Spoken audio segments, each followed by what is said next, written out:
اللہ الحمد للہ والصلاۃ والسلام علی رسول اللہ وبعد۔ محترم حضرات، انسان کی بہت ساری کمزوریاں ہیں، ان میں سے ایک بہت بڑی اس کی کمزوری ہے ڈر اور خوف، خاص طور سے شیطان کا ڈر اور شیطان کا خوف۔ اور یہ ایک ایسا دروازہ ہے، ایک ایسا راستہ ہے جس کے ذریعے سے شیطان انسان کے اوپر مسلط ہونے لگتا ہے اور انسان کو گمراہی کے راستے پر ڈالنا شروع کر دیتا ہے۔ کتنے ایسے لوگوں کو ہم دیکھ رہے ہیں اور سنا جاتا ہے کہ شیطان کا خوف محسوس ہوا تو شیطان کو بھگانے کے لیے، شیطان سے نجات پانے کے لیے، اس کے خوف سے، اس کے اثر سے، آسیب سے نجات پانے کے لیے لوگ کیسے کیسے طریقے اپنا لیتے ہیں جو اپنے آپ میں بدعات ہیں، جو اپنے آپ میں گناہ کے طریقے ہیں، یہاں تک کہ شرک میں پہنچانے والے طریقے ہیں جن کا اسلام میں کوئی تصور ہی نہیں ہے، جو اسلام میں بالکل ممنوع ہے، ان سے منع کیا گیا ہے۔ ایسے طریقوں تک انسان پہنچ جاتا ہے، کس واسطے؟ شیطان کو بھگانے کے واسطے۔ یاد رکھیں، نبی علیہ السلام نے ہمیں اس کے بارے میں رہنمائی فرمائی ہے، اور شیطان کو بھگانے کا کیا طریقہ ہے، ہمارے پاس پوری طرح سے واضح طریقے سے رہنمائیاں موجود ہیں۔ ہمیں چاہیے کہ ان چیزوں کو سیکھیں اور ان پر عمل کرنے کی کوشش کریں۔ وہاں اسی میں سے ایک چیز کو میں آپ لوگوں کے سامنے ذکر کرنے کی کوشش کر رہا ہوں۔ بہت سارے ایسی دعائیں بتائی گئی ہیں، دعائیں کئی ایک ہیں، اور یاد رکھیں اس کے علاوہ کوئی بھی طریقہ جو ایسا ہے بھی نہیں جو شیطان کو بھگا سکے۔ کتنے ایسے لوگوں کو دیکھا جاتا ہے کہ اس کے لیے وہ تعویذ کا استعمال کرنے لگتے ہیں، اور کتنے ایسے لوگ ہوتے ہیں جو گھروں کو کے ارد گرد میں کیل اور کانٹیاں ٹھکوا لیتے ہیں کہ اس کو گھر کو کھیپ دیا جائے، اب اس میں شیطان داخل نہیں ہوگا، اور اس طرح کے بہت سارے خرافات پھیلے ہوئے ہیں۔ سب کیا ہیں؟ لوگوں کو گمراہی میں ڈالنے کا۔ اس کے ذریعے سے کیا ہوتا ہے؟ ایک دروازہ کھل جاتا ہے۔ یہ سب صحیح طریقہ نہیں ہے۔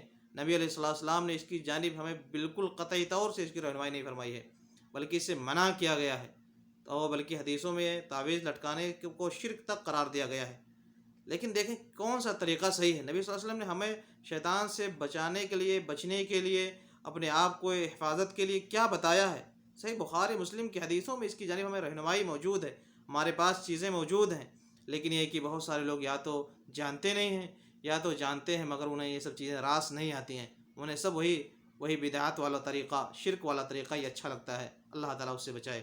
بہرحال دیکھیں، ایک آیت ہے قرآن کی جسے آیت الکرسی کہا جاتا ہے، قرآن کی سب سے عظیم آیت ہے۔ ایک آیت ہے صرف اور صرف وہ، اور وہ ایک آیت قرآن کی سب سے عظیم آیت ہے۔ جب آپ تیسرا پارہ کھولیں گے، تیسرے پارے کا جو پہلا پیج ہے، پہلا جو صفحہ ہے، اسی میں یہ آیت موجود ہے، سورہ بقرہ کی آیت ہے۔ ایک آیت ہے، چند سطروں کی آیت ہے۔ یہ قرآن کی سب سے زیادہ عظیم اور سب سے مرتبے والی آیت ہے۔ صحیح مسلم کی حدیث ہے 810 نمبر کی، کہ اللہ کے نبی علیہ السلام نے خود سوال کیا ابی بن کعب رضی اللہ عنہ سے، صحابی سے، کہ آپ بتاؤ کہ قرآن کی ایو آیت من کتاب اللہ معک اعظم، بتاؤ قرآن کی سب سے عظیم آیت کون سی ہے؟ انہوں نے کہا کہ اللہ و رسول عالم، اللہ اور اس کے رسول زیادہ جانتے ہیں۔ نبی علیہ السلام نے پھر سوال دہرایا، بتاؤ کون سی آیت قرآن کی سب سے عظیم ہے؟ تو انہوں نے کہا کہ آیت الکرسی، اللہ لا الہ الا هو الحی القیوم۔ نبی علیہ السلام نے خوشی سے ان کے سینے پر ہاتھ لگایا اور کہا لیہنک العلم ابو المنذر، تمہیں علم مبارک ہو، یعنی تم نے بالکل صحیح جواب دیا، بالکل کریکٹ ہے تمہارا جواب، کہ قرآن کی سب سے عظیم آیت کون سی ہے، سب سے زیادہ مرتبے والی آیت کون سی ہے؟ آیت الکرسی ہے، یہ آیت ہے۔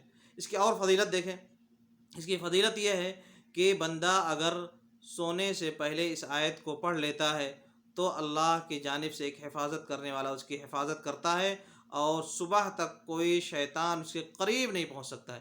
پوری حدیث دیکھیں، صحیح بخاری کی حدیث ہے، 2311 نمبر کی حدیث ہے۔ امام بخاری نے اس کی حدیث کو کئی اور جگہوں پر ذکر کیا ہے، لیکن سب سے تفصیل کے ساتھ یہاں موجود ہے 2311 نمبر پہ۔ ابو رضی اللہ عنہ کہتے ہیں کہ وکلنی رسول اللہ صلی اللہ علیہ وسلم بحفظ زکوٰۃ رمضان، اللہ کے نبی علیہ السلام نے مجھے رمضان کی زکوٰۃ کی نگرانی پر مقرر فرمایا، مجھے ذمہ داری دی۔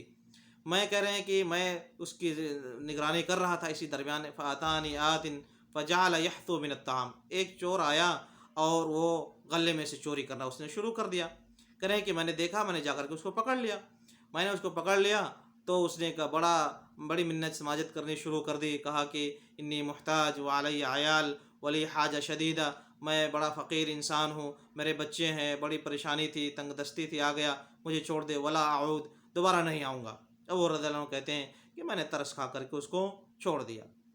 یہ کہتے ہیں کہ جب صبح ہوئی، نبی کریم صلی اللہ علیہ وسلم کے پاس میں تشریف لے گیا تو اللہ کے نبی علیہ الصلوۃ والسلام نے پوچھا، ما فعل اسیرک البارحہ، تمہارے قیدی نے، چور جو آیا تھا، اس کا کیا قصہ ہوا، کیا ہوا رات کو؟ نبی علیہ السلام ابو رضی اللہ عنہ کہتے ہیں کہ میں نے بتایا کہ اللہ کے رسول آیا تھا ایک چور، میں نے اس کو پکڑ لیا، مگر اس نے ایسی ایسی اپنی حاجت بیان کی، میں نے اس کو ترس کھا کر کے چھوڑ دیا۔ نبی علیہ السلام نے فرمایا کہ قد کذبک وسیعود، اس نے تم سے جھوٹ بولا ہے، وہ کل پھر آئے گا۔ ابو رضی اللہ عنہ کہتے ہیں کہ جب نبی نے کہہ دیا کہ وہ دوبارہ پھر آئے گا، مجھے یقین ہو گیا وہ پھر آئے گا۔ چنانچہ میں پھر دیکھ تاک میں بیٹھا تھا، پھر دوبارہ جب آیا میں نے پھر اس کو جا کر کے پکڑ لیا، پھر اس نے اپنی حاجت بیان کی اور کہ میں مسکین ہوں، میں غریب ہوں، مجھے چھوڑ دو، دوبارہ نہیں آؤں گا، بڑی پریشانی تھی۔ ابو رضی اللہ عنہ کہتے ہیں کہ میں نے پھر دوبارہ اس کو ترس کھا کر کے میں نے اس کو چھوڑ دیا، کیونکہ ابو رضی اللہ عنہ یہ نہیں جانتے کہ وہ شیطان ہے، انہیں تو معلوم ہے کہ وہ کوئی انسان کی شکل میں آتا تھا اور وہ اپنی حاجت بیان کرتا تھا، ترس کھا کر کے چھوڑ دیتے تھے۔ دوبارہ بھی چھوڑ دیا تو نبی صلی اللہ علیہ وسلم نے پھر پوچھا کیا ہوا، انہوں نے بتایا کہ لاکھ ایسا ایسا ہوا اور میں نے ترس کھا کر کے اس کو چھوڑ دیا۔ نبی صلی اللہ علیہ وسلم نے فرمایا کہ اس نے تم سے جھوٹ بولا ہے، وہ پھر آئے گا۔ ابو رضی اللہ عنہ کہتے ہیں کہ جب پھر آیا میں نے پھر اس کو پکڑ لیا، کہا کہ آج نہیں چھوڑوں گا، آج ہرگز میں تمہیں نہیں چھوڑوں گا۔ تو اس نے کہا کہ مجھے چھوڑ دو، میں تمہیں ایک چیز سکھا دیتا ہوں جس کے ذریعے سے تمہیں بڑا فائدہ ہوگا۔ ابو رضی اللہ عنہ کہتے ہیں کہ اس نے جب یہ کہا کہ مجھے تمہیں ایک چیز سکھا دیتا ہوں، میں کہا چھوڑ دوں گا۔ اس نے کہا کیا پوچھا کیا ہے؟ کہا کہ اذا اوی، دیکھیں سے بخاری کے الفاظ ہیں، اس نے کہا اذا اویت الی فراشک فقرأ آیۃ الکرسی فإنه لن يزال عليك من اللہ حافظ ولا يقربنك شیطان حتى تصبح۔ شیطان نے کہا کہ دیکھو جب تم سونے چلو تو آیت الکرسی پڑھ لیا کرو، کیا نتیجہ ہوگا؟ جب تم اس آیت کو پڑھ لو گے تو اللہ کی جانب سے ایک حفاظت کرنے والا تمہاری حفاظت کرے گا، یعنی ایک فرشتہ تمہاری حفاظت کرے گا، اور صبح تک کوئی شیطان تمہارے قریب نہیں پھٹک سکتا ہے، تمہارے قریب بھی نہیں جا سکتا ہے۔ کب تک؟ صبح تک کوئی بھی شیطان تمہارے قریب نہیں جا سکتا ہے۔ کہتے ہیں وہ رضی اللہ عنہ میں نے اس کو چھوڑ دیا۔ جب وہ صبح ہوئی میں نبی علیہ السلام کی خدمت میں گیا تو آپ نے فرمایا کیا ہوا؟ میں نے بتایا کہ اللہ کے رسول ایسا ایسا ہوا، میں نے کہا کہ آج نہیں چھوڑوں گا، مگر اس نے کہا کہ ایک چیز آپ کو سکھا دیتا ہوں، اس کے ذریعے سے آپ کو نفع ہوگا، تو مجھے چھوڑ دو۔ نبی علیہ السلام سے پوچھا کیا سکھایا اس نے؟ نبی علیہ السلام سے انہوں نے کہا، ابو ہریرہ رضی اللہ عنہ کہ اللہ کے رسول اس نے یہ سکھایا ہے کہ اذا اویت الی فراشک فقرأ آیۃ الکرسی فإنه لن يزال عليك من اللہ حافظ ولا يقربنك شیطان حتى تصبح، کہ جب تم سونے چلو تو سونے سے پہلے آیت الکرسی پڑھ لیا کرو، اس لیے کہ جب تم آیت الکرسی پڑھ لو گے تو اللہ کی جانب سے ایک حفاظت کرنے والا تمہاری حفاظت کرے گا، اور صبح تک کوئی شیطان تمہارے قریب بھی نہیں جا سکتا ہے۔ اللہ کے رسول اس نے یہی سکھایا، اس وجہ سے میں نے چھوڑ دیا۔ نبی علیہ السلام نے فرمایا قد صدقک وہو کذوب، ابو ہریرہ وہ جھوٹا تو ہے مگر اس نے یہ جو بات بتائی ہے وہ سچی بات ہے، اس نے صحیح کہا۔